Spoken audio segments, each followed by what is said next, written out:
Welcome to the last of our recordings at the business school. This one, we're going to look towards 2020. In the previous one, we looked at 2019, and two things stood out: the political situation, the election, and so on. The second thing, of course, the economy. Weak economy with all the negatives linked to it. Raymond, can you kick off 2020? What is it that we're looking for in 2020? Is the key issue the budget? Is there something different that you would like to look? Well, Theo, I've sent email to Father Christmas asking for a new crystal ball. The one I've got is a bit cloudy with uncertainty about 2020.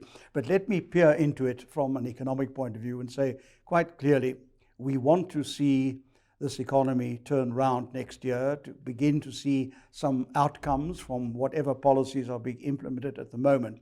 But we've been put on notice by the credit rating agencies, and in particular Moody's, building up to the budget in February.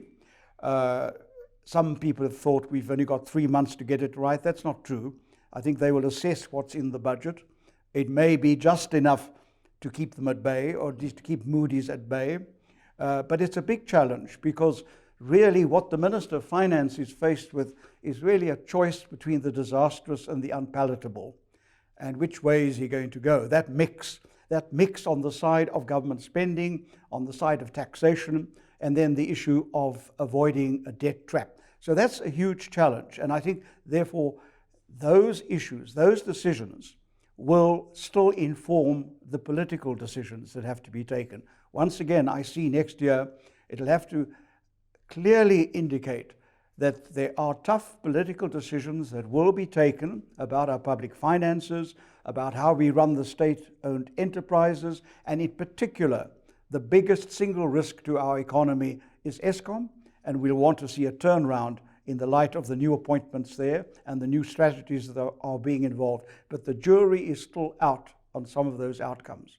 Piet, Raymond mentioned that the political decisions on the economy is important. Now, one of the issues, there are no elections next year. The first one is in 2021 and then only in 2024. But next year there's an ANC General Conference in the middle of the year. Is that going to be an important issue next year? Almost more important than an election. I'll tell you why.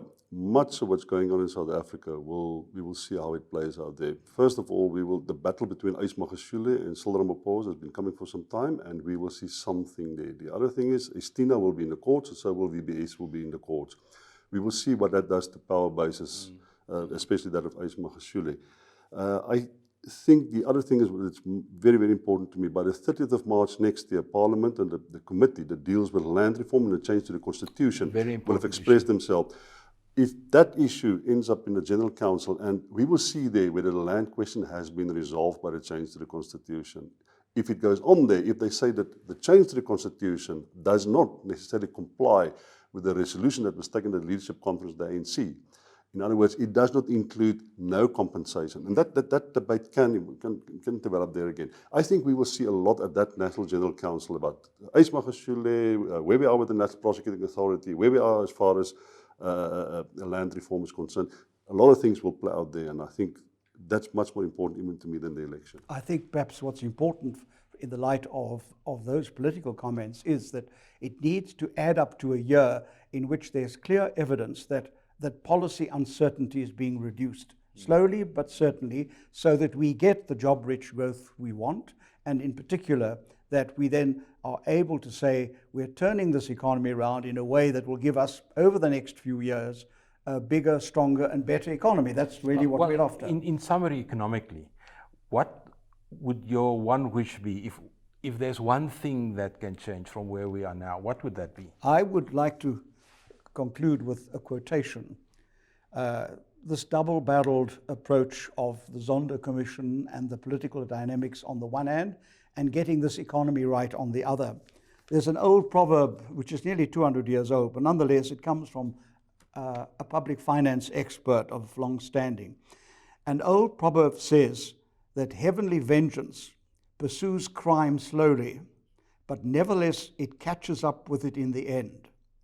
In matters of debt, the penalty is not halting, it pursues the culprit at a gallop. And that is what the next budget will be all about. Well, Piet, in summary, politically speaking, if one thing can change, what would that be for you for next year? I think that the opposition parties must get their act together, because it cannot be only the media and investigative journalism that keep democracy safe in South Africa and keep the government in check. And as it is, opposition politics is in tatters unless John Steenhuisen come off in some spectacular way and pull together, and it's possible for the party to grow again. I think our democracy has become a little bit more fragile than I expected it to be or hope it to be. Well, it was great to talk a little bit, and thanks for the concise way in which you spoke about certain elements of 2020. And with that, we end this series for 2019. Thank you very much.